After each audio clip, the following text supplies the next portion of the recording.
L'ONU, c'est le symbole de la paix, des grands discours et de l'alliance universelle entre les États.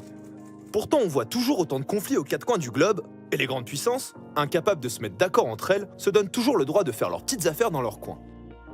Aujourd'hui, dans Cassius Bolos, on prend 5 minutes pour vous montrer qu'interdire la guerre, c'est galère.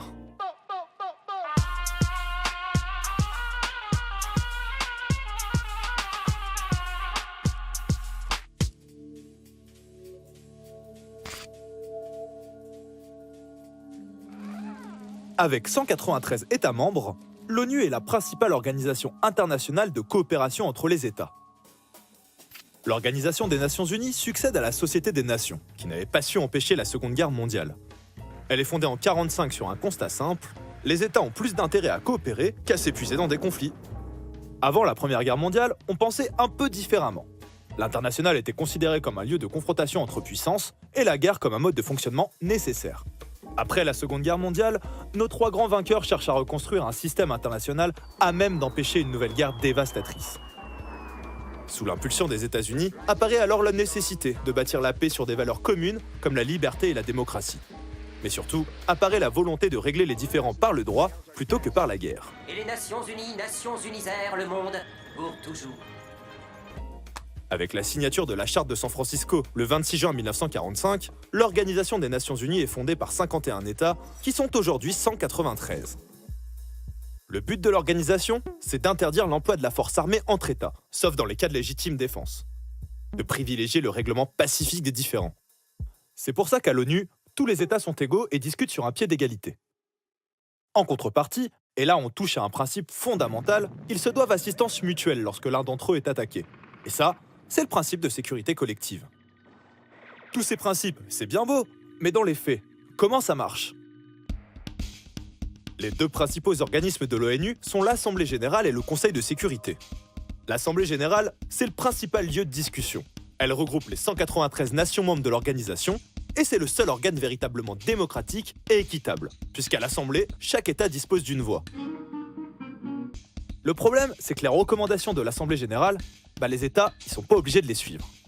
En fait, le seul véritable garant du respect des principes de l'ONU, celui auquel tous les États doivent obéissance, c'est le Conseil de sécurité. Quand les types de 130 kilos disent certaines choses, ceux de 60 kilos les écoutent. Le Conseil de sécurité est composé de 15 États. 5 membres permanents qui correspondent aux 5 vainqueurs de la guerre, les États-Unis, la Russie, la Chine, la Grande-Bretagne et la France, plus 10 membres non permanents, qui sont élus tous les 2 ans par l'Assemblée. Le Conseil est le seul à pouvoir constater une menace pour la paix internationale, un acte d'agression ou une guerre de conquête. Quand c'est le cas, le Conseil peut décider au choix de sanctionner économiquement l'agresseur ou d'autoriser l'emploi de la force armée pour faire cesser l'agression. Par exemple, c'est comme ça qu'il a autorisé les États-Unis à intervenir en 1991 pour faire cesser l'invasion irakienne au Koweït. Du coup, plutôt que d'interdire réellement la guerre, l'ONU a transféré le droit des États à se faire la guerre au profit du Conseil de sécurité, qui devient alors le seul à autoriser un État à faire la guerre à un autre. Maintenant, pour capter pourquoi parfois ça bloque, il faut rappeler qu'à la création de l'ONU, les 5 vainqueurs de la guerre se sont arrogés un droit de veto. Veto! Et ça change tout. Ce que ça signifie, c'est qu'aucune décision du Conseil de sécurité ne peut être prise sans l'accord des 5 grands. Grâce à ce droit, ils peuvent choisir de bloquer n'importe quelle résolution au Conseil, même si tous les autres membres votent pour. Autant dire qu'avec la Russie, la Chine et les États-Unis réunis autour de la table, c'est un peu compliqué de trouver des consensus. Madame, Monsieur, bonsoir. Au Conseil de sécurité de l'ONU, chacun campe sur ses positions. Le gros problème, c'est qu'il devient impossible pour le Conseil d'imposer des sanctions à l'un des 5 permanents, puisque celui-ci va immédiatement mettre son veto et bloquer ainsi toute décision qui pourrait lui nuire. C'est ainsi que les États-Unis ont pu décider tout seuls, comme des grands, de repartir faire la guerre en Irak, en 2003 cette fois, sans que personne ne puisse les en empêcher. Alors forcément, quand on voit ça, on se rend compte que les principes de l'ONU sont en fait en contradiction avec son fonctionnement. Et du côté des puissances émergentes, ça commence à grincer des dents. On voit apparaître depuis quelques temps des volontés de réforme pour un Conseil de sécurité plus juste et démocratique. Du genre donner un siège permanent à des puissances comme le Brésil, l'Inde, l'Allemagne, ou encore faire du siège de la France un siège de l'Union européenne. Sauf que pour le moment, les États-Unis, la Russie ou la Chine sont pas vraiment chauds de laisser rentrer n'importe qui dans le carré VIP. Maintenant, la conséquence de tout ça, c'est que les États délaissent de plus en plus l'ONU au profit d'organisations régionales. On pense notamment ces 15 dernières années au retour en puissance de l'OTAN. à l'élargissement de l'Organisation de coopération de Shanghai, à l'émergence de l'Union africaine ou à la Ligue arabe.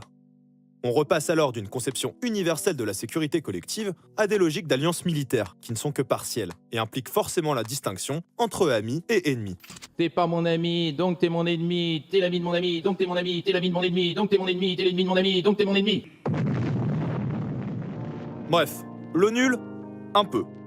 En fait, on se rend compte que l'ONU peine à atteindre ses buts et à assumer ses responsabilités.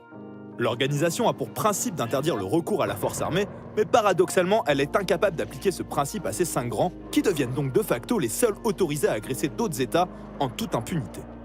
En même temps, un organe censé être universel avec 5 États qui décident pour les autres, c'est un peu biaisé dès le départ. Donc soit l'ONU se réforme, à la condition forcément que les grandes puissances l'autorisent, ce qui est peu probable, soit les États finiront par ne plus croire à la coopération universelle, retourneront à des logiques d'alliances régionales, finiront par nous refaire une guerre mondiale comme en 40, puis par remonter une organisation internationale pour nous dire que la guerre, c'est nul.